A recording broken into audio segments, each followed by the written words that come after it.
ہم محترم بابا نصیر صاحب کے والد محترم صوفی محمد اصغر رحمت اللہ علیہ آپ کے سالانہ ختم اور عرس کے موقع پر جمع ہے، تو ان کا عرس، ان کا ختم کرنا یہ ایک مقصد ہے کہ دوستان محترم، جس طرح وہ اللہ کے بندے، جس طرح وہ اللہ والے اپنی زندگی کا ایک ایک لمحہ اللہ اور اس کے رسول کی اطاعت اور فرما برداری میں گزارتے تھے، اس لیے ہمارے لیے بھی یہ سبق ہے کہ ہم بھی اپنی زندگی کا ایک ایک لمحہ اللہ اور اس کے رسول صلی اللہ علیہ وسلم کے حکم کے تابع کر دیں۔ اور پھر دوستان محترم، چونکہ صوفی صاحب قبلہ رحمت اللہ علیہ اسی مسجد میں آپ امامت فرماتے تھے، تو قبلہ صوفی صاحب ان کے معمولات کیا تھے کہ ہر روز تہجد کی نماز ادا فرمانا۔ آپ نے ایک طریقہ کار رکھا ہے کہ قرآن مجید کے الگ الگ پارے ہیں، ہر روز وہ دو دو پارے صبح سرگی سویرا طلوع ہونے سے پہلے تلاوت فرماتے تھے۔ اتنی زیادہ تسبیحات تھی، ہر تسبیح پر الگ الگ ذکر کرتے تھے۔ یہ زندگی ہے، اور اس زندگی سے ہمارے لیے بھی یہی سبق ہے کہ لوگوں، یہ زندگی کا ایک ایک لمحہ جو شب و روز گزر رہے ہیں، خدا کے لیے اللہ کے بندوں کے ختم اور عرس پر آنے والوں، یہ پیغام لے کے جاؤ کہ ہم بھی اپنی زندگی کا ایک ایک لمحہ اللہ اور اس کے رسول کے حکم کے تابع کر دیں۔ اور وہ کیسے اللہ والے تھے، وہ کیسے اللہ کے دوست تھے۔ آج ہم لوگ اپنا چہرہ سنوارتے ہیں، اپنی شکل و صورت سنوارتے ہیں جو لوگ دیکھتے ہیں، جو لوگ دیکھتے ہیں۔ ہم اپنا دل نہیں سنوارتے جس کو صرف وہ رب دیکھتا ہے۔ وہ صوفی صاحب قبلہ اپنے دل کی جو طہارت ہے، اپنا جو دل ہے، اس کو سنوارنے والے تھے، لوگوں کی طرف نہیں دیکھتے تھے۔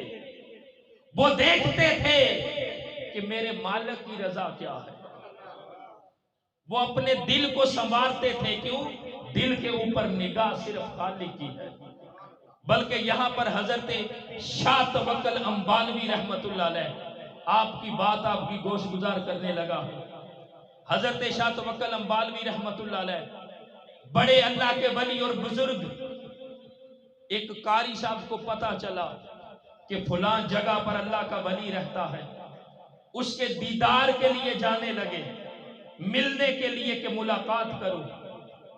جب قاری صاحب گئے، عشاء کے وقت حضرت شاہ توکل انبالوی کے آستانے پہ پہنچے، اور اس وقت عشاء کی نماز کا ٹائم تھا۔ حضرت شاہ توکل انبالوی رحمت اللہ علیہ جماعت کرانے لگے، نماز پڑھانے لگے، امامت کے لیے مصلی امامت پر آئے۔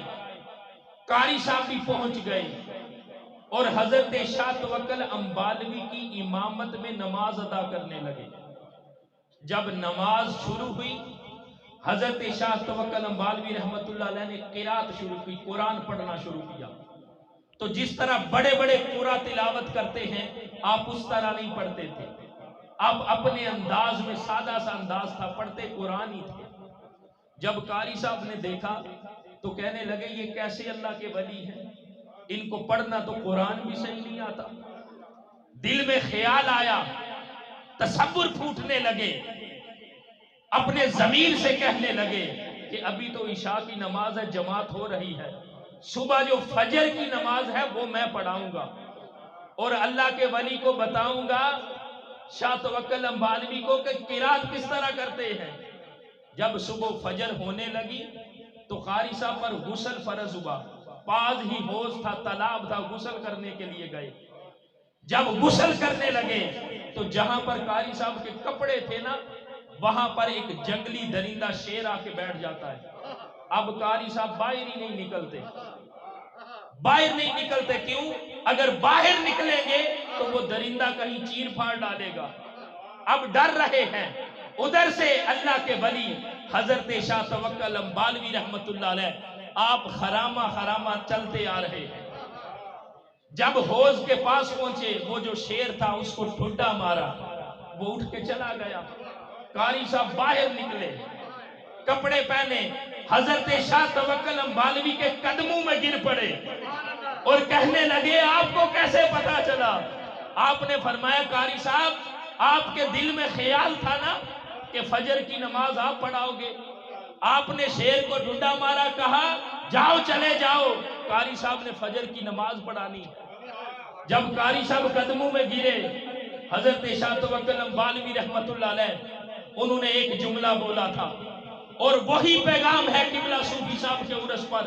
وہ پیغام یہ ہے کہ لوگوں، حضرت شاہ توکل امبالوی نے اس قاری صاحب سے کہا قاری صاحب آپ قرآن بڑا اچھا پڑھتے ہو، آپ نے اپنی زبان کو سیدھا کیا ہے، ہم اللہ والوں نے اپنے دل کو سیدھا کیا.